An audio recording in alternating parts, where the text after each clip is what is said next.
Deep in the dense woods of Alabama, obscured by decades of overgrowth, sits an old wooden cabin that once belonged to country music legend Hank Williams. For years, it lay locked and untouched, hidden from the world, as if time itself had forgotten it. Local whispers painted it as cursed, a place haunted by memories too painful to escape. Yet recently, a small team of historians and family representatives gained rare access, stepping into a world frozen in the final moments of a troubled genius. What they discovered inside would leave them speechless. The first breath of dust. When the cabin door creaked open for the first time in over half a century, the air that spilled out felt almost alive. Thick, heavy, like the sigh of a man burdened with secrets. Every wooden board groaned beneath the cautious steps of the team, and sunlight pierced the cracks in the roof, illuminating dust motes that danced like lost souls. It wasn't merely a house they entered. It was the preserved refuge of a broken man. Hank Williams's cabin wasn't a home. It was a monument to memory, heartbreak, and isolation. Every shadow seemed to whisper stories, signs of a lonely life. Near the stone fireplace, the team noticed an old rocking chair, still moving slightly as if recently abandoned. Beside it, a half-empty bottle of old No. 7 whiskey sat as a silent witness to years of solitude. An open Bible rested on a nearby table, marked at Psalms 102. "Hear my prayer, O Lord, and let my cry come unto thee." The pages were stained, possibly with tears. Leaning against the wall, a dusty guitar awaited. A single pluck of its string released a trembling note that echoed the loneliness of its owner, a sound heavy with emotion and memory. Words left behind. On the writing desk lay yellowed sheets of paper, covered in Hank Williams' unmistakable handwriting. Some were lyrics, others unfinished letters. One letter, addressed to his son Hank Williams Jr., dated just weeks before his death in 1953, revealed the fragile state of a man weighed down by fame and failure. "I built my life on music," he wrote, "but somewhere along the way, I lost myself in it."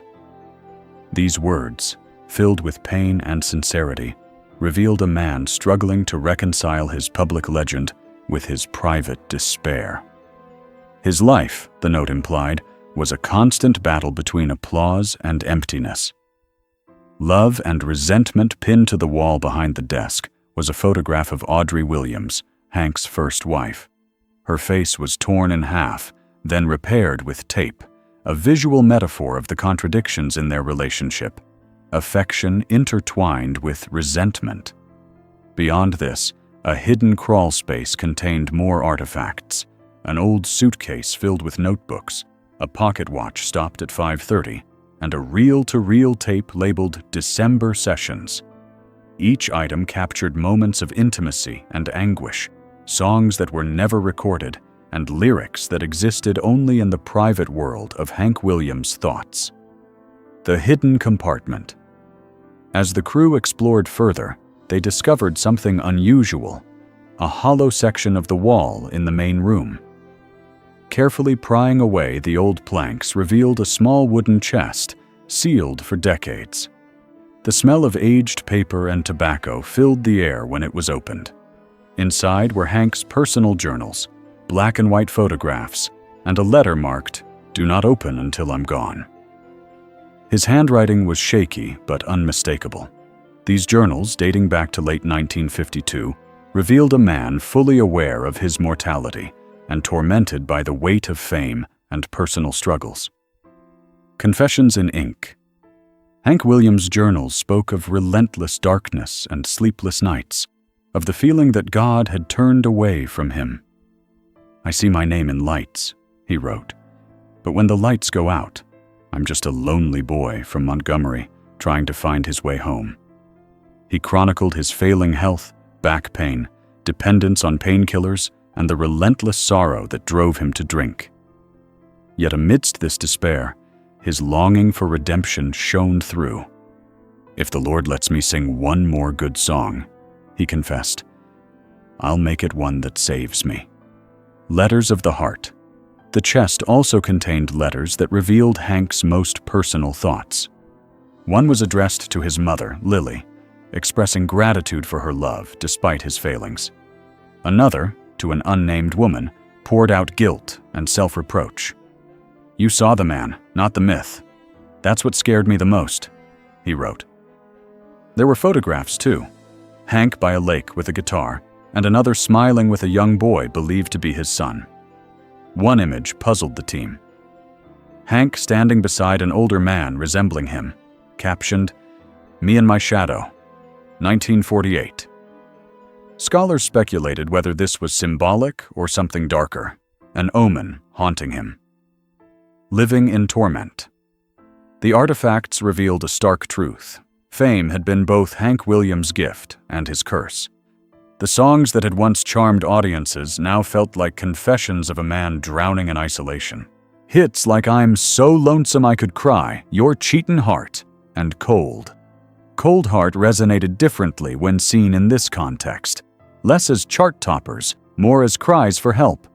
The cabin itself, untouched by decades of decay, became a silent witness to the struggles of a human life hidden behind the mythology of legend. The final key. While cataloging the items, one team member found a small brass key engraved with HWS. Its purpose was initially unknown until they noticed a locked trunk under the bed, concealed beneath cobwebs. When they used the key, the lid creaked open to reveal layers of personal belongings, each telling a story never shared with the public. The top layer contained a neatly folded stage outfit, stained and worn, perhaps from prayers, tears, or sweat. A relic of performances that hid as much as they revealed about the man who wore them. Preserving the past, the Williams family decided to leave the cabin exactly as it had been found, untouched and unpolished. They believed the space itself held Hank's spirit, every creak of wood and flicker of light carrying fragments of his soul. Restoration teams cataloged the items but avoided altering the environment. The cabin became both a shrine and a time capsule, a place where the physical traces of a man's life told a story more honest than any biography. Every object, every note, every photograph provided a glimpse into the human being behind the public icon. A private memorial. Once the work was complete, a private memorial was held at sunset. Musicians gathered with acoustic guitars to perform songs Hank Williams had left behind, including unfinished hymns and personal pieces too intimate for commercial release. As the last notes of "I Saw the Light" faded, the wind rustled through the Alabama pines, carrying the sound like a whisper from another world.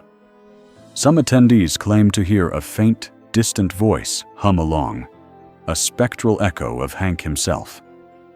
In that moment, the cabin seemed alive with the presence of its most famous inhabitant, finally at peace in the woods he had called home. The legacy of silence. The discoveries at Hank Williams' cabin transformed the way the world views the legendary musician.